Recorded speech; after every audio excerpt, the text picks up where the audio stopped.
The NBA trade deadline is heating up as we've seen three trades already go down today with a little over than 24 hours to go. And with the rumors circling and spiraling, we're going to be breaking down the three moves that have gone through, giving my personal rankings on all three of them. Welcome back to this episode here on Switch City. The NBA trade deadline has been absolutely nuts so far. We've seen Luka Doncic traded for Anthony Davis, De'Aaron Fox of the San Antonio Spurs, and many more moves, and they have been wild, and I can't wait to see what else gets broken down as well. But without further ado, let's dive in and let's look at these three trades.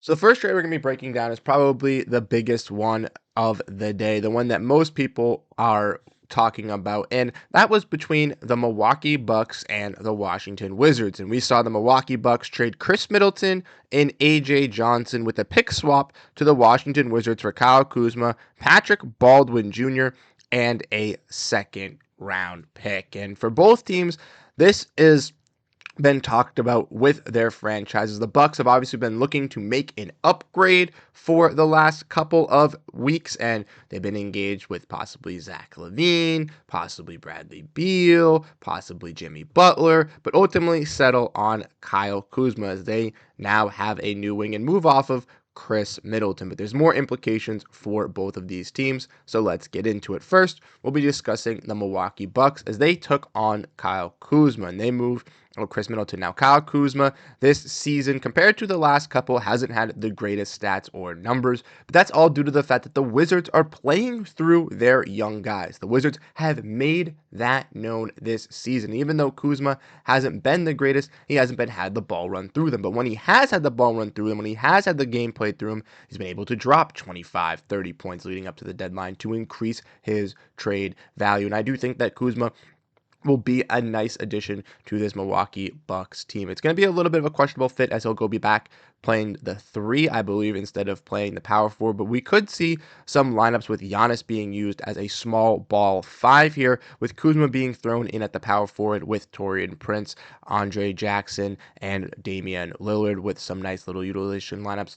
Could possibly still be looking to move Bobby Portis as well to address that hole in the small forward as well. But Kuzma, I think, is just a little bit of a younger, a little bit more healthier Chris Middleton. They provide basically the same thing on offense, but he doesn't address the concern of defense that the Bucks still need to add. But they do bring in a guy in Kuzma who is a little bit cheaper as well and drops them underneath the second apron. They do bring in Patrick Baldwin, who was on the Warriors, then was traded to the Wizards in that Chris Paul for Jordan Poole deal. He hasn't been able to blossom with this Wizards team, but maybe he could find some light in that front court and be a nice little gem for this Milwaukee Bucks squad on a young piece. And then when we dive in and look at this from the Wizards perspective, they obviously are bringing in Chris Middleton. Middleton this season hasn't been what he has been due to the fact that he had double ankle surgery in the offseason. He didn't start the season fully healthy. He was out for a little bit of it, and then when he did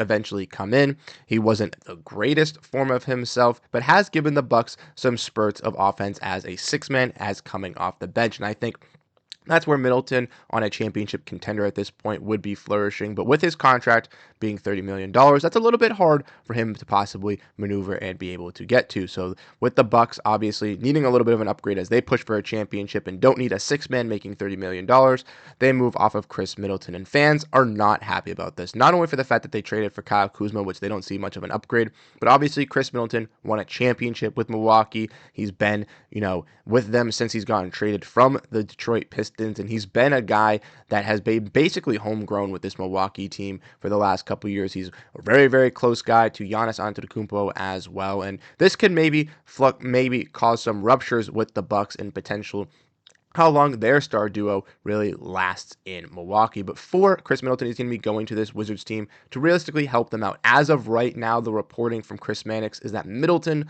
will be playing with this Wizards team, teaming up with former teammate Malcolm Brogdon. Maybe the Wizards are trying to steal a little bit of the Rockets playbook, trying to add some veterans to this team with their young core of Bilal Coulibaly, Bub Carrington, Keyshawn George, Alexander Sarr, and amongst many others that they are also going to draft to really just kind of come out of nowhere and be a sneaky Eastern Conference team. I think Middleton could ensure himself staying with this Wizard squad and just staying with them for the future. But Middleton, after this season, could also be viewed as a trade candidate for other opposing teams if they want to add some shooting and scoring off the bench, if that's what both parties do agree to. Ultimately, I do think Bucks fans should feel very, very disappointed that they did trade away Chris Middleton, as he was a fan favorite, but they did need to make an upgrade to compete for a championship, and Middleton was going to have to be that guy. It wasn't just going to be able to be Bobby Portis or Brook Lopez. It was going to have to be Chris Middleton because he made a decent amount of money and he had to get moved off.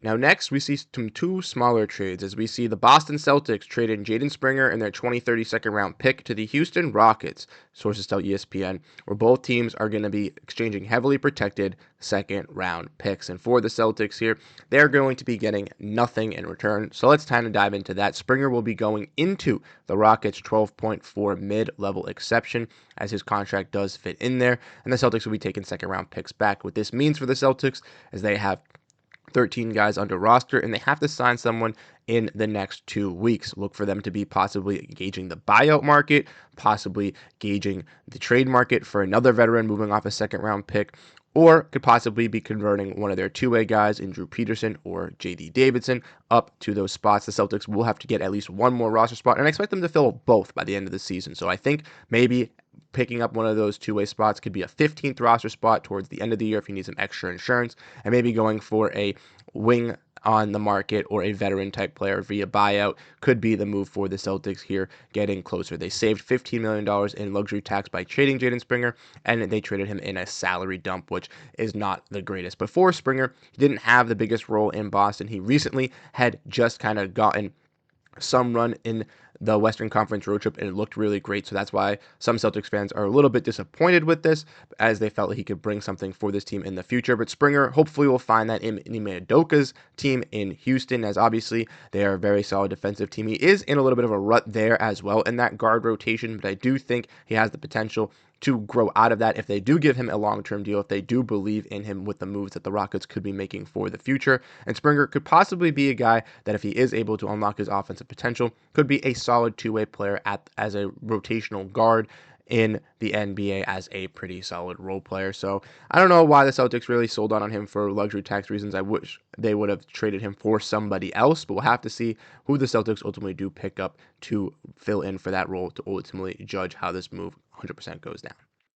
And then lastly, the last trade that happened that we saw basically go through yesterday, where KJ Martin from the Philadelphia 76ers was held out due to the game being a trade pending. He was eventually traded this afternoon for 2 second-round picks to the Detroit Pistons. And for KJ Martin and the Sixers, this is a little bit of a weird deal. We saw them move, obviously, Quentin Grimes Caleb Martin for Quentin Grimes. And Quentin Grimes is going to be a player they're going to have to pay long-term. So maybe they felt moving off this KJ Martin contract, possibly free up more money for him and Yabusele for next season, was the ideal move, as the Sixers don't see a true path to winning a championship this season. But KJ Martin was signed to a balloon contract to guarantee them to get another player in return. So that's why I think it's a little bit questionable for a salary dump. For Detroit, we'll have to see what they do with this move. They picked up Paul Reed off the Sixers. Now they take another forward from the Sixers as well, and KJ Martin. We'll have to see if he sticks around there, gets any playing time, if he really does develop, or if the Pistons will use his contract and possibly another trade down the line or in the future. That's always something to keep an eye on. Ultimately,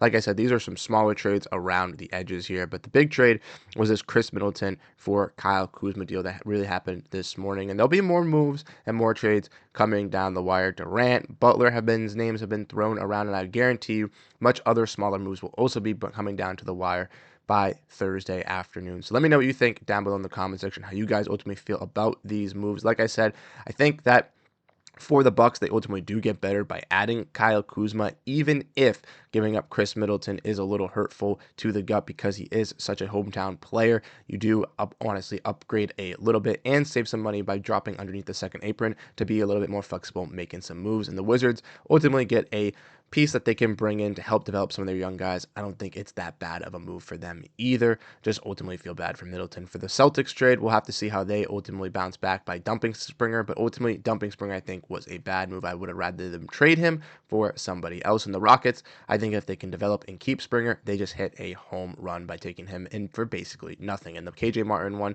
we'll have to see how he ultimately pans out. If he gets a role with the Pistons, then I think it's pretty solid. If he doesn't get a role for the Pistons, I give it to the Sixers because they moved off some money. But let me know what you think down below in the comment section, how you guys ultimately think, and I'll catch you guys in the next video. Peace out.